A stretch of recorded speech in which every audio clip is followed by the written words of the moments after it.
All right. No, We're here. thank We're the here. Lord. Yes, yes, yes. All right. Here's what we're going to do. We are excited to have Renee Halverson Wright with us. If you don't know who she is, you better get to know who she is because she is a Chicago legend.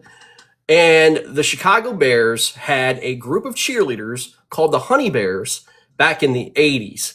And when the Chicago Bears won the Super Bowl, Miss Renee Halverson was on the sidelines as the cheerleading captain of the Honey Bears. And if you don't know the story about the Honey Bears, unfortunately, Virginia McCaskey came in and canceled out the Honey Bears. And we're here to talk about it because there is an absolute curse that came with canceling the Honey Bears. And the Chicago Bears have yet to win a Super Bowl since that time. And I'm excited to talk to Renee. Thank you so much for your time. I know it's Cinco de Mayo. Grab yourself a adult beverage, sit back, and we're going to talk about the old time Chicago Bears and a bunch of stories I'm sure she has. Renee, thank you for joining us tonight. I'm so excited to be here with you. And this is fun. Yes, yes. So before we get into it, let's talk about you. How in the world did you become a honey bear? Well, I started out being a cheerleader. I started dance at the age of 4, and I think it was just in my genes, and I loved cheerleading. My father played football, so I'm from a real athletic family, and I went to dance school in Evanston. I grew up in a really small town called Dodgeville, Wisconsin, and I moved to Evanston, and years later, I just hear about these tryouts for the Chicago Bear cheerleaders, and I thought, wow, that sounds like it'd be a lot of fun, but it probably won't make it, but why not try, So I was back in 1978. The Honey Bears started in 1977, was the very first year.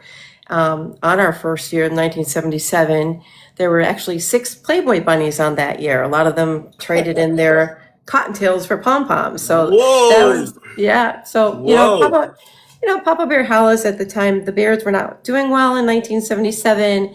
And he wanted, color on the sidelines. He wanted to have dancing girls like the Dallas Cowgirls. So he got this all together, and he was the one that spearheaded all of this. And so when I came on in 1978, it was the second year, 1,500 applications for 28 spots. Yeah. Oh my gosh. And then they had, it was, so I kind of just went there, and I'm like, oh my goodness, this is a great experience, not expecting to hear. There was a series of interviews. And, I took off after the tryouts and went to spring break and met all my friends in Fort Lauderdale and kind of put it behind me until I get a call from my roommates in Evanston saying that there's a big envelope here from the Chicago Bears. And I'm like, don't open it. I don't want to ruin my spring break. So I let some time go by, and I finally thought, oh my God, I can't stand this. I need to know. So they opened the letter, and just all I heard was screaming. And I'm like, and I had made the team. So it was the best. Yeah, it was so cool. It was the best news I could have ever had. A lot has changed since the 80s. I wish I could snap a finger and go back. It was an incredible time. It seemed like life was a little bit simpler back then, right? It was a lot of fun, but, you got to see the greatest football team ever to play up close and personal. What was that like? Well, I wish that I was on at that Super Bowl game, but I was on 78, 79, and 80. Mm-hmm. But all the girls in their book, Missing from the Sidelines, share all the fun Super Bowl stories, and there's a lot of them, but let me tell you. I just felt like, being on the squad, well, especially with Walter Payton, was just the most amazing thing to watch him off the sidelines, just looked like he was flying over the top of my people. Man, my hero. Yeah. So, we were very fortunate that we did a lot of charities for the Chicago Bears. And a lot of times we covered for the Bears when they weren't able to, but we were able to do charities with the Bears at the same time. So that was a lot of fun. I know you like Walter, and Walter's, I've done some shows with his son, Jared, and love the story that Jared shared with us about his dad driving to a football game right before the game. He sees one of the Honey Bears in her boots and everything off the side of the highway with a flat tire. And he got out, and she's like, who's helping me? And here comes Walter Payton, right? He changed her tire. I mean, That's really? awesome.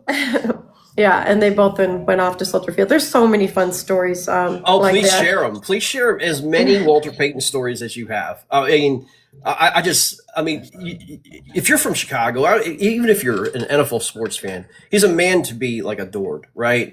I mean, he was as classy as a man. I mean, just a work ethic that was second to none. And, obviously he was, I think, still the greatest running back ever in NFL Oh, history. I don't care what Emmett Smith did. Walter was the complete package on the field and off the field. I mean, an yeah. amazing gentleman whose life ended way too quick. Yeah, it was way too quick and so sad, But we have so many wonderful memories of Walter, and he's just, everyone loved him, and that's why he's called Sweetness. I mean, he was like, such a sweet guy. Yeah. And we could hear everything, on the sidelines, and they're hitting each other and just all the noises. And it was scary sometimes, like hoping they're going to get up. One time Walter didn't get up and we're like, oh God, what's wrong with him? Well, it turns out he ripped his pants. So he didn't want to get up and they brought him a towel. And so Yeah. everyone started whistling at him. It was really funny. So Going back to the Honey Bears, I mean,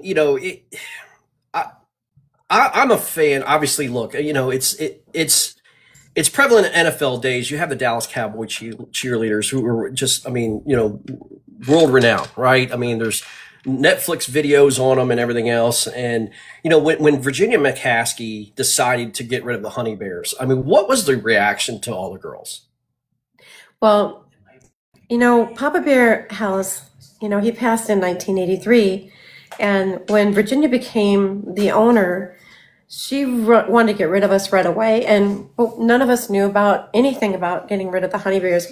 They kept it under wraps. They didn't want us to know or anybody to know that, they were trying to, end the Honey Bears. But in 1983, our agent, Sharon Cooper, A-plus talent agent, said, fine, but we have a contract through 1985. So we're here for a while. Yeah. So here's the Super Bowl, 1985, 1986, right? So right before the Super Bowl, my former Honey Bear 85 Super Bowl NFL cheerleaders, obviously, they were not told until like right before Super Bowl. And What a joke. yeah, and they flew with the team, and Coach Ditka, they flew back. I mean, they talk about the most exciting time, like going to the Super Bowl, and then you're being told, this is your last ride. This is your last hurrah, on Soldier Field.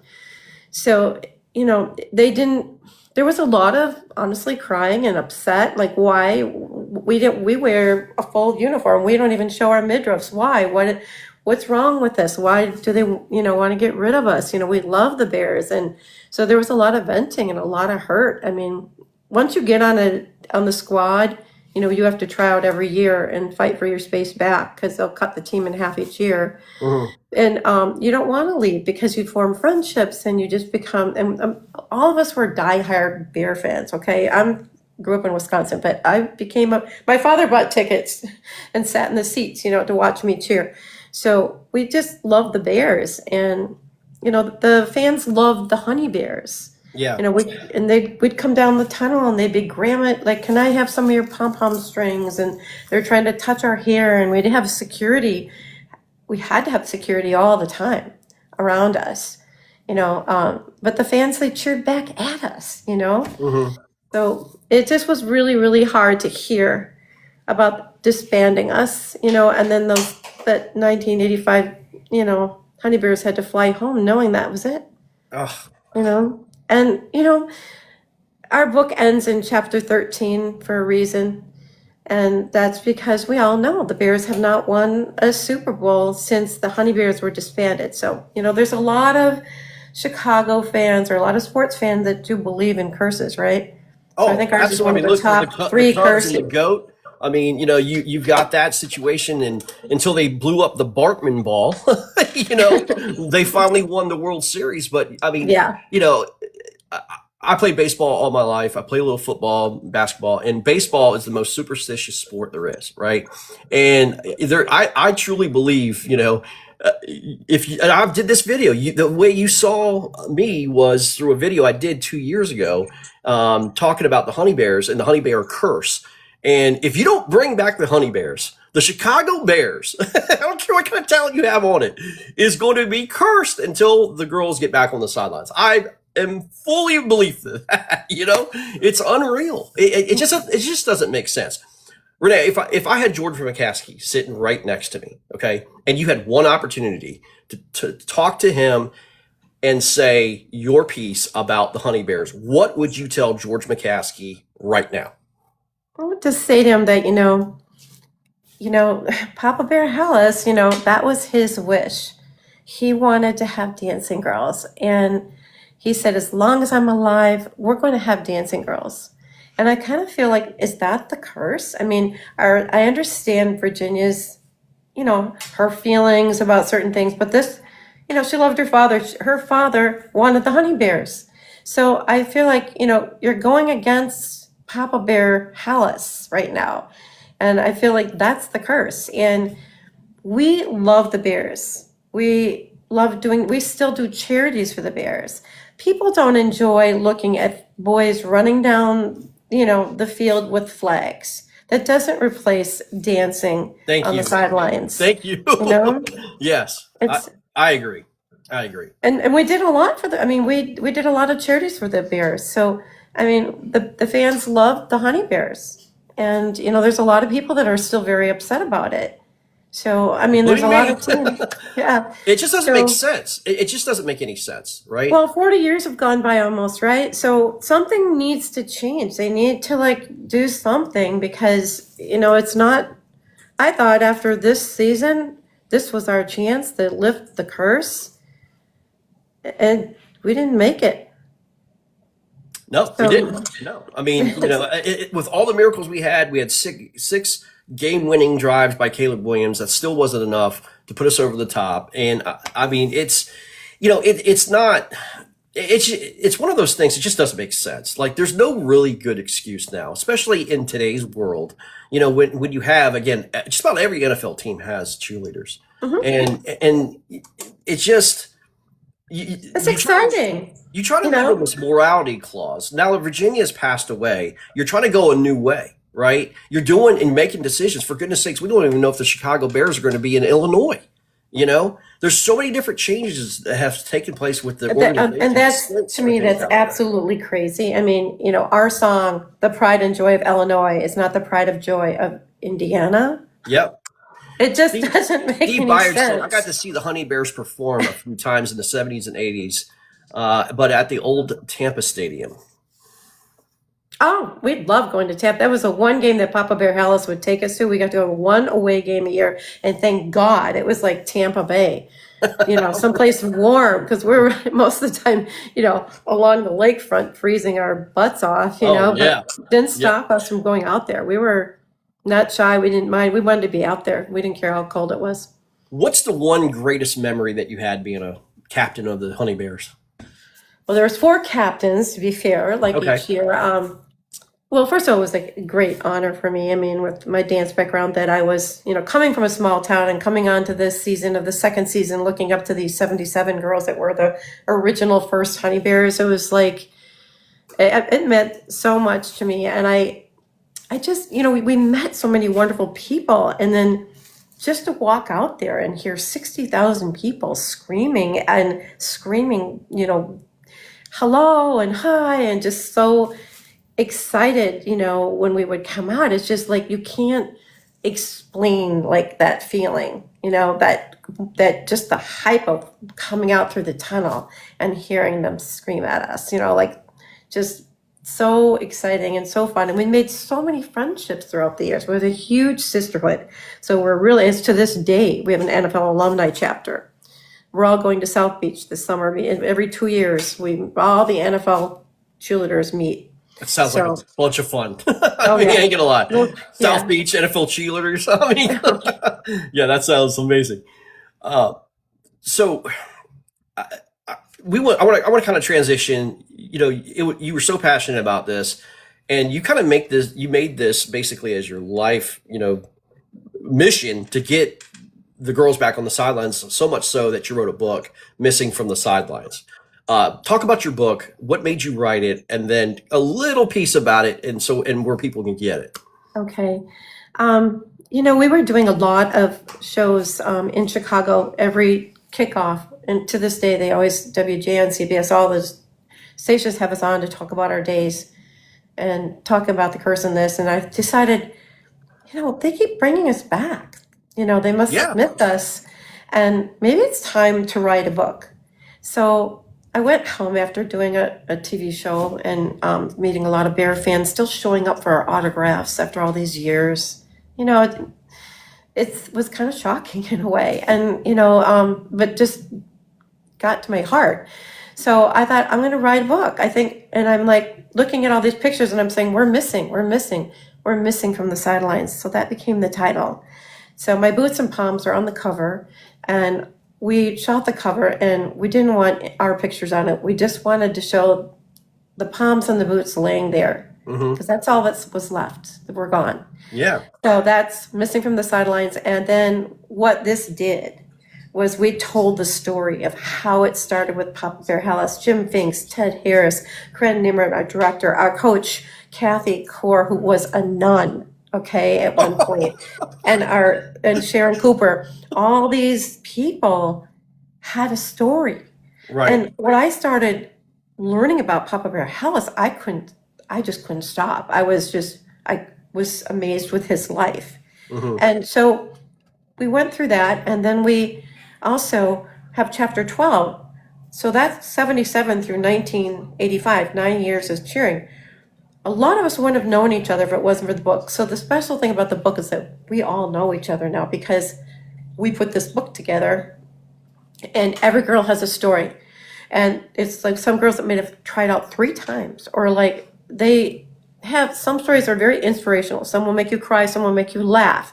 There's a lot of secret stories on the sidelines, you know, of things that happened. And well, I need to get into that. We're going to get into that. So, and then we have our sports fans, you know, we got to know the super fans, you know, Grizzly Bear and Bear Man and Glenn Timmerman with 146, I think that's how many tattoos he had, and, you know, the coach. And so we put them in the book too, because they're just as much of they're fans. They're huge fans. So this book, I thought, I'll get it together in about a year. 4 years it took. It's a beast of a book. Okay. It's almost 400 pages. And we have over 400 some pictures in here that people have never seen. That's amazing. That's amazing. And the stories. This is on Amazon, right? The book's on Amazon. We also are doing book signings monthly.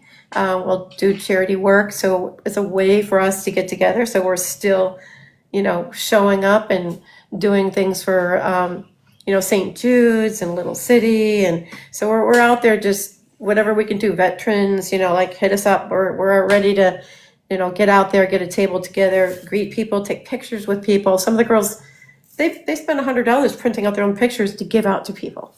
You know, and I'm like, yeah, I mean, just because it means something to them, you know, and people love talking about the Bears, especially the Super Bowl Bears. It's amazing. Well, you're well liked. We have 4,500 likes so far on this title. Yeah. So, you're well liked. Thank you. I appreciate. I like all of you guys too. All right, so let's kind of like let the hair down a little bit. Let's talk about back in the 80s. There wasn't a lot of cameras around back then. Not everybody had cell phones. What was the craziest thing you've seen on the sidelines, either from the Chicago Bears or even the visiting team? You could keep it, let's say, semi-R-rated if you want to or whatever. What was the craziest thing you've seen or happened to you on the sidelines during an NFL game? Oh, geez. Well, of course, seeing an old boyfriend that's in the stand yelling at me.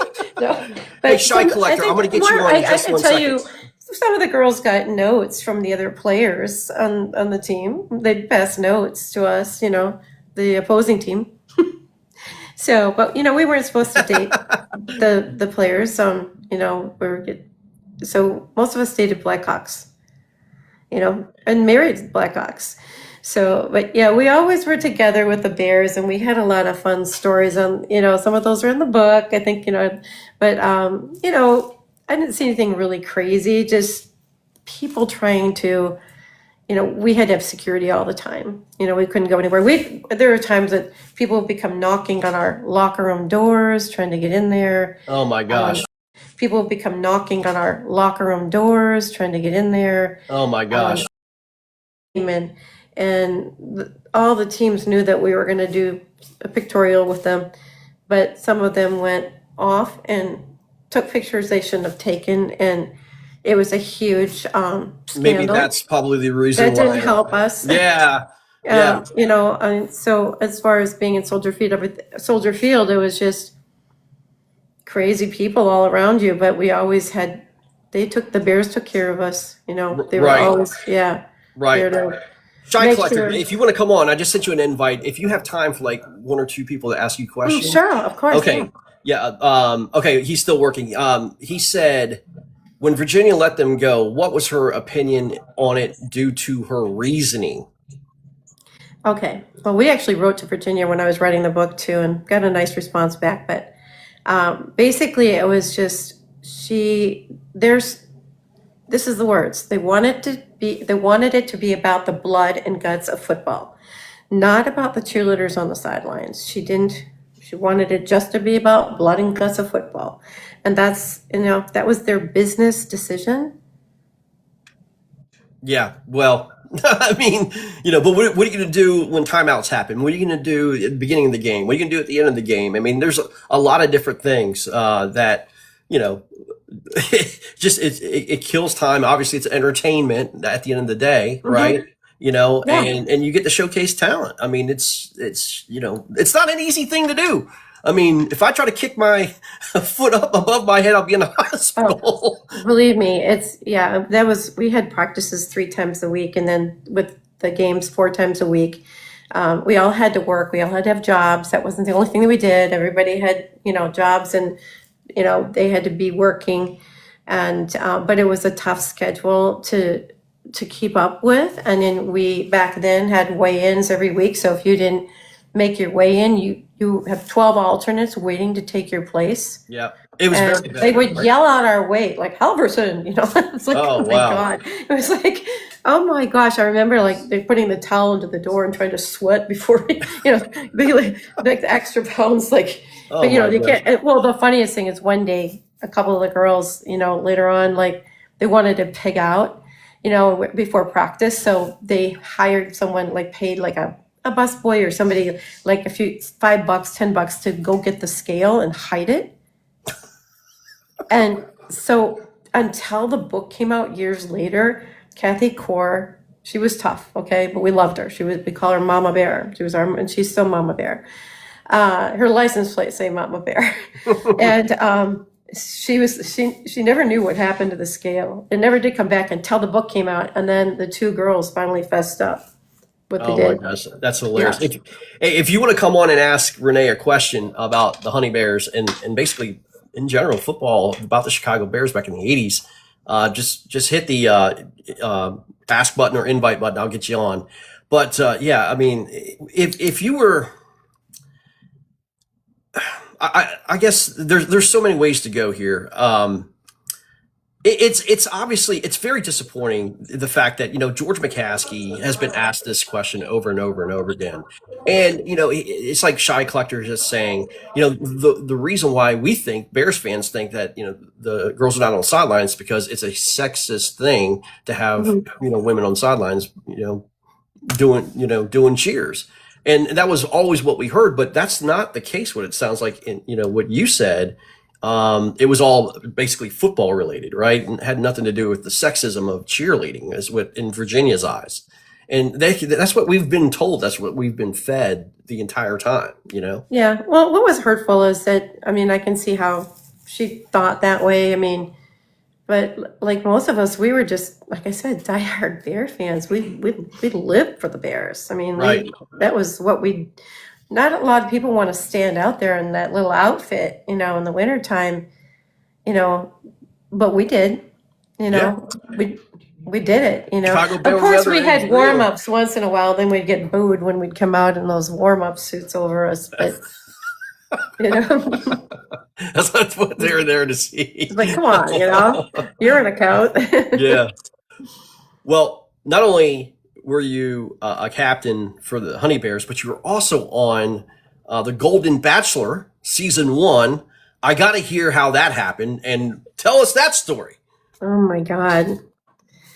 Well, I was kind of, well, I mean, I obviously single, right? So like uh, thought it would be kind of fun and to maybe do something like that. And a former friend of mine, she was a honey bear. Her son was a bachelor at one point. So I was in one of his shows that when he was on. And so I thought, oh, this might be fun.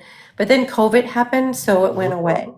And then all of a sudden, 3 years later, it comes back. And I'm now in Wisconsin because I went home to, at the time, care for my father.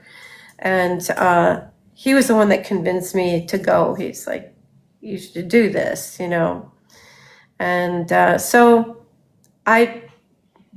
again, there was 34,000 applications for 22 girls.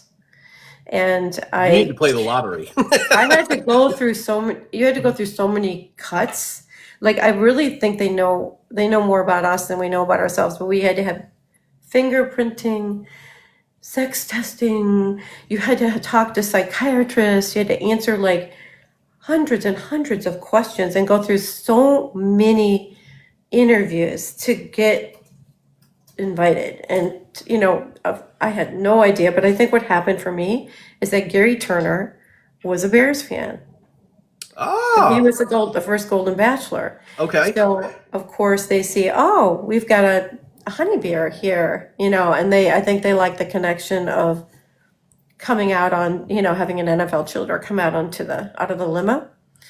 So, yeah, and kind of felt really, I mean, I had to do a Golden Gary cheer, which was, I just want to put my head down about that. It was like pretty embarrassing.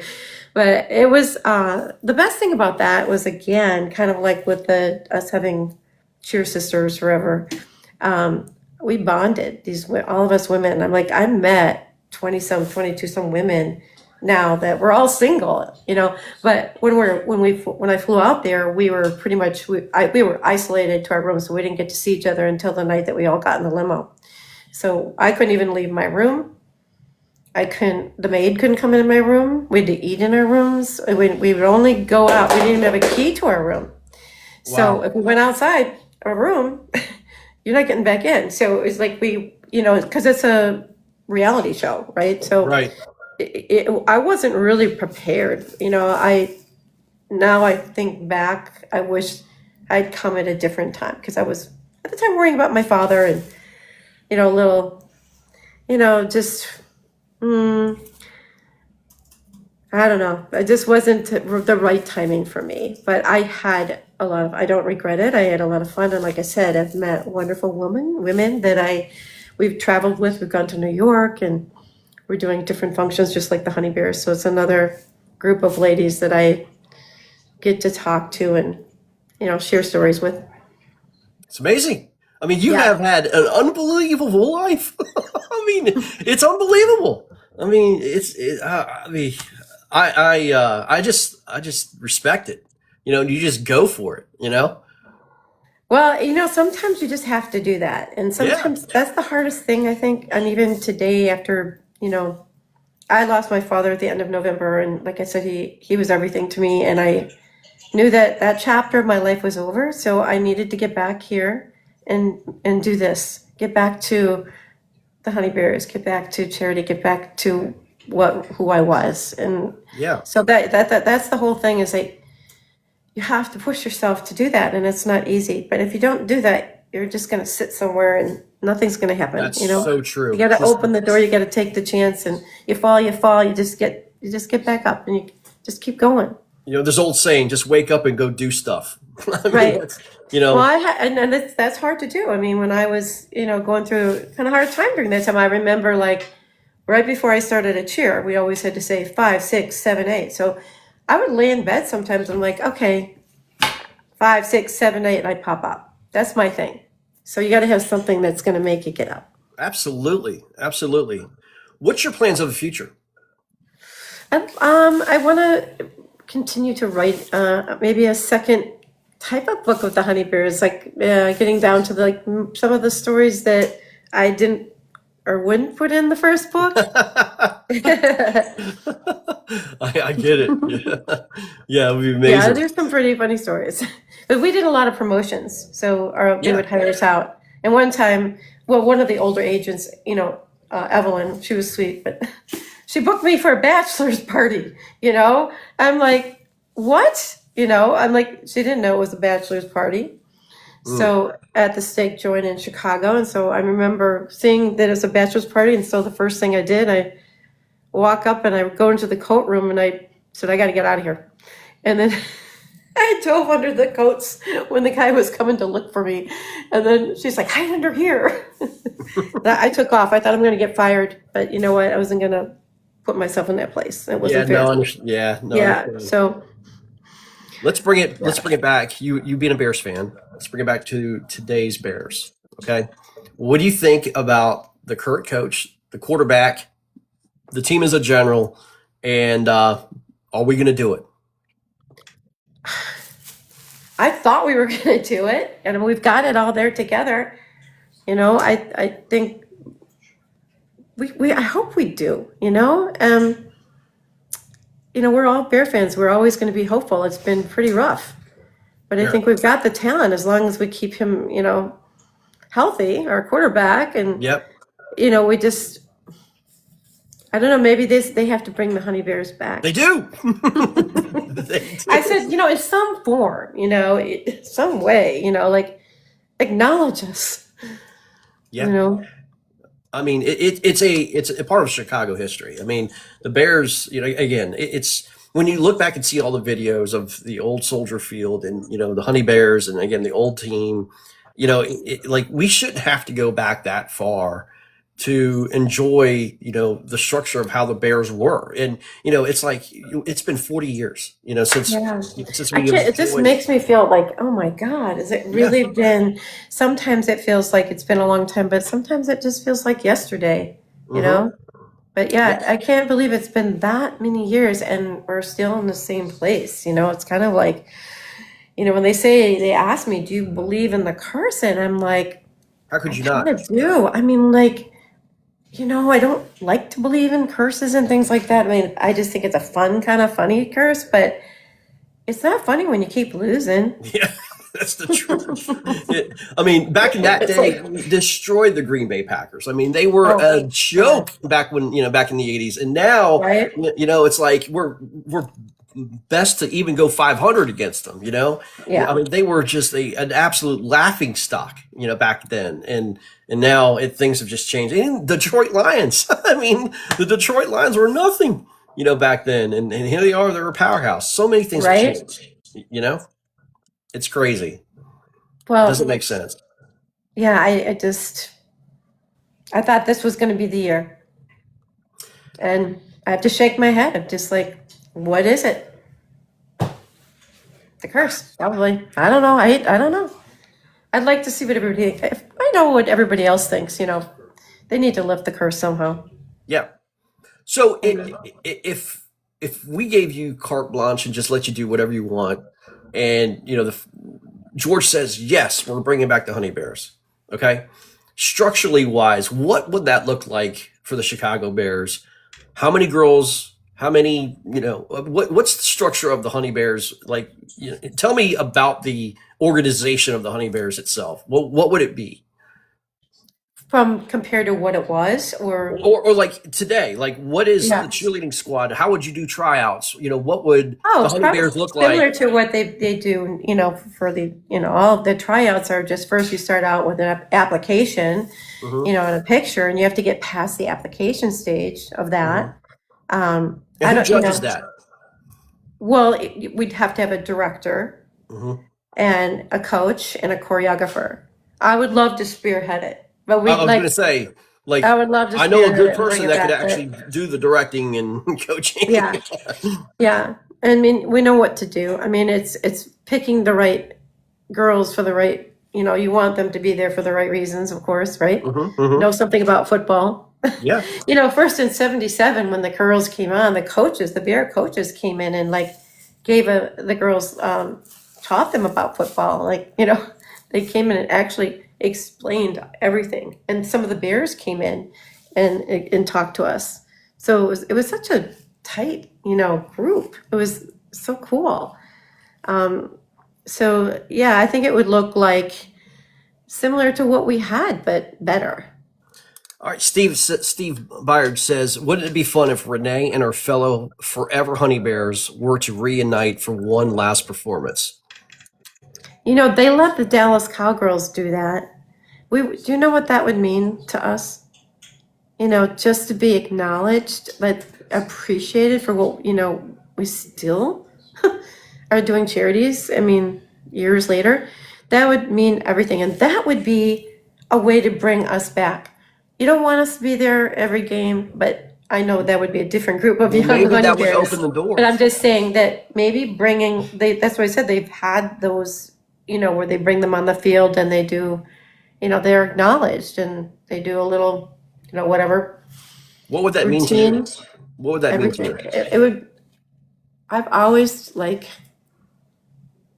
this makes me emotional. I'm sorry, but it was just like would mean because it was such a special time in my life. The thing it would mean like I always said, I wish I could just go back one more time, more time, and I guess I would like to go back as when I was 20 something years old, but to go back there, it just would be like our dream come true again, like having that experience of something we all miss. Well, I'm going to cut this, and hopefully it goes uber viral, and it gets back to somebody in the Chicago Bears, and we can make that happen. I'm going to push it. You know what I Well, mean? you better be at the game if it does. Oh, you better believe I will be. But like it's just like you said. I mean, it's just it would mean a lot, not only to you, but it would mean a lot to us veteran, seasoned Chicago Bears fans.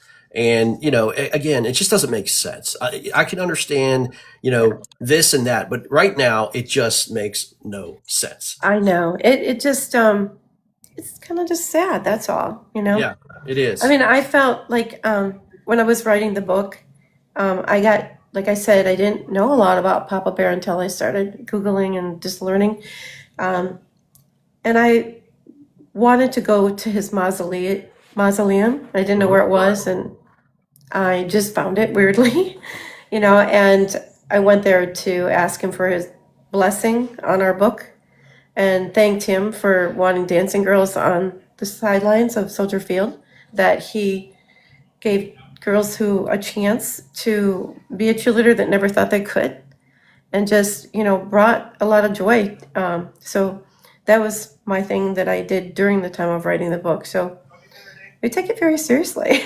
We loved our time on Soldier Field, and we love the Bears. Well, we loved you.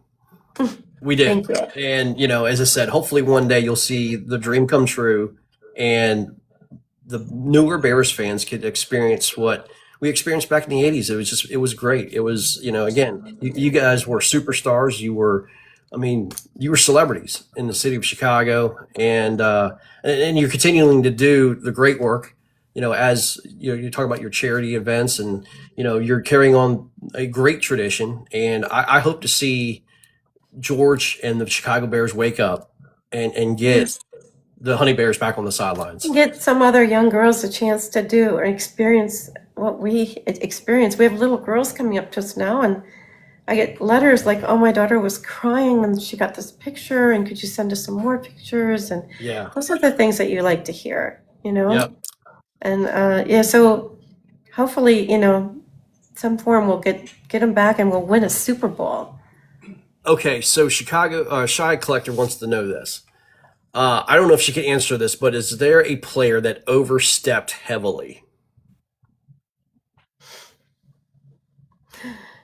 My mouth is quiet. You don't have to answer. You don't have to answer. Read the book. Read the book. Okay, so Steve says tomorrow's my Like, birthday. no, the Bears were always, I mean, we were always together, not overstepped, but I mean, when you're with the Bears, we became all close. We all were close, but we tried to follow the rules, So, no, I can't say that. All right, Steve Baird, who asked about the Tampa, his birthday's tomorrow, and Happy I birthday. was say, could you wish Steve Baird a happy birthday? Yes. Hey, Steve, happy birthday. I hope you have the best day ever. That's amazing. Yep, much love to Renee, continuing to share her story. Shot Collector says it was Jim, and I knew it. Oh, Jim McMahon. Her mouth's closed. I, He was a BYU. He's a Mormon. He can't be doing that stuff. oh no. Oh my God. I wish I could. I mean, there's so many stories. They're all in the book, most of them. That's Yeah. amazing. That's amazing. Well, Renee, thank you. I know that you're getting ready to go out to the city. I appreciate your time. I really do. This is a long time coming. We've worked out the kinks, and I really, truly enjoyed having you on. And listen, you're more than welcome to come on at any time. Thank And you. we're going to do everything we can. I promise you. I'm going to snip this. I'm going to snap it, and we're going to do highlights and just get these videos out. And I hope you share them. Social media. Definitely. Help share this stuff. Get it out. And Now that I'm back on TikTok. yes. And listen, follow Renee. Follow her. Obviously her name's right there. Follow her. Let's drive up those followers for her. And she's doing God's work. So Renee, thank you again for joining us tonight. Oh my gosh, Really, thank you. truly enjoyed it. Thank you so much. And we have I'm going to turn this around here. You can come around here. We got a little thing going on here. A little filming going on here. Yes. So Yeah. Northwestern University Yeah. is doing a documentary on Renee as we speak. And, this is probably going to be a little snippet in the documentary, but they want to interview her and do a documentary on her. So it's awesome. Well, and they're, with the 40 years coming up, so they thought it was a good subject, to look back and, follow me around a little bit. Kudos to them for knowing their history. That's amazing. So, Well, thank you I'm again. honored and grateful. So, go Bears, Go Bears. Bear down. Bear down. Yeah. Renee, thank you again. Thanks for joining us. Have a great night. All right. You Talk to you too. soon. Thank you, Greg. Bye-bye. All right. Bye, everybody.